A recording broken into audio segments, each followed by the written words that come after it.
Madureira samba. Cotidianamente, Madureira balança.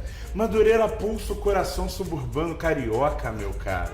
Madureira é um bairro criado para ser uma área de encontro. Na origem, se a gente for pegar, Madureira nunca foi central. O que acontece é o seguinte, o que você tinha? Você tinha, como todo o Rio de Janeiro, uma grande área de dominação, uma grande fazenda jesuítica na região. Mas olha como é que ela era pequenininha. Ela começa na Praça Seca, acabava em Irajá. Uma fazendola. Uma boa fazenda. Pois é. E aí você pega, dentro daquele primeiro momento, quando você começa a ter as desapropriações, o Pombal, ele vai fazer o devido papel de chutar os jesuítas daqui. Isso você conhece bem, né? Lá no século XVIII. Exatamente. Então o que acontece? Quando você vai fazendo aquilo, uma área vai sendo ocupada no entorno, mas com pequenos proprietários, com pequenos senhores, com pequenas áreas. A principal naquele momento era o campinho, porque era o espaço em que você tinha justamente a troca, a presença dos caras que iam pela Estrada Real do Rio de Janeiro, Estrada Real que passa justamente ali onde hoje tem pedaços da suburbana, onde hoje tem pedaços próximos à linha férrea. Então, quando você ia passar e fazia o desvio no campinho, era um lugar que tinha um pequeno campo onde os cavalos bebiam água, se alimentavam.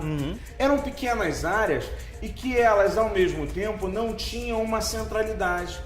Até que você tem, justamente, Dom Pedrinho. Conhece Dom Pedrinho? Dom Pedrinho. Dom Pedrinho é um cara maneiro. Dom Pedro II vai pegar e vai ter como um dos objetivos reformar o Rio de Janeiro, transformar o Rio de Janeiro em algo mais veloz, mais eficiente, e vai estar criando a primeira estrada de ferro do Rio de Janeiro, mas que naquele momento ele estava pensando em transportar passageiros. Pelo amor de Deus, eu ficaria horrorizado com o trem de hoje. Só que as grandes áreas de produção do Rio de Janeiro vinham justamente a chance de escoar a mercadoria por esse trajeto. E aí quando você chegava na Central do Brasil, quando você chegava na Central da Leopoldina, você estava justamente na boca dos portos do Rio de Janeiro. Você anda até hoje na Leopoldina, os trilhos do trem estão lá de ligação. Porque a ideia é de você levar, abastecer o porto do Rio de Janeiro pelo trem. Ainda acham que o sistema de hoje é mais eficiente. Mas deixa pra lá. Madureira, ela acaba se tornando uma área que no início fica fora dessa conta. Quando o boiadeiro quer que dá nome ao bairro, que é a família Madureira, ele ocupa aquela região, ele vai ter que negociar com os vizinhos. Porque, amigo, quando o sujeito morre, tu acha que o inventário hoje dá problema? Antes do cartório antigo, daquele da letra bonita, você vai ter uma série de disputas, a área vai ficar em litígio durante muito tempo. Então você bota centrais, você bota ponto em Cascadura e você bota outro ponto de ferrovia em Oswaldo Cruz.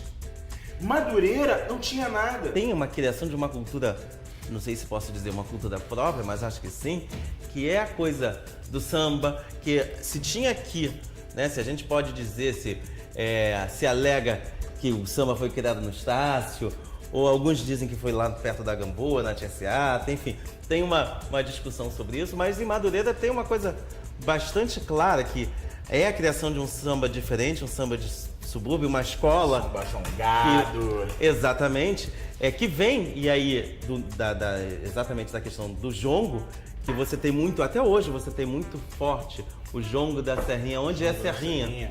Onde é a Serrinha? Quando a gente fala jongo da Serrinha, a gente está falando de que Serrinha é essa, né? Que é em Madureira. Em Oswaldo Cruz, pertinho de Madureira, todos só falavam Paulo Benjamin de Oliveira. Muita gente discutiu durante muito tempo que diabo o samba foi fazer naquele entorno suburbano, no entorno de Oswaldo Cruz, de Madureira, da Serrinha.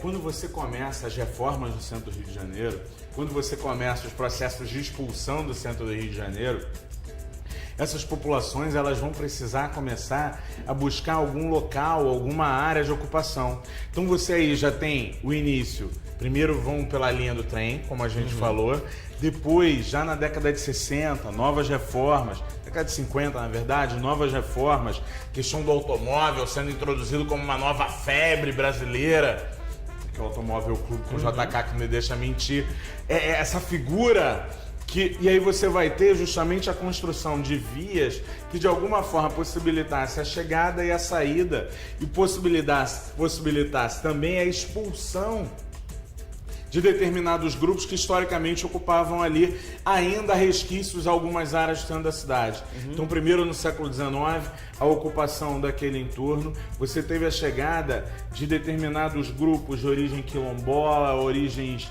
diferentes que aí vão sendo valorizadas, vão jongando, vão fazendo samba e ao mesmo tempo você quer remeter ao Carnaval do Rico. Só que o Carnaval do Rico andando de automóvel na Rio Branco não é o carnaval que o pobre pode fazer. Então ele dentro das vias do subúrbio, ele vai começar a organizar um carnaval que é muito próprio, um carnaval que é permissivo. Nesse processo, você vai ter então a figura da organização dos terreiros. Muita gente pega, e eu lembro sempre do delegado Chico Palha, a figura do terreiro ela é fantástica para pensar nisso. O terreiro era o espaço do samba e da umbanda, do candomblé, da macumba, como veio popularmente trabalhado, estava ali.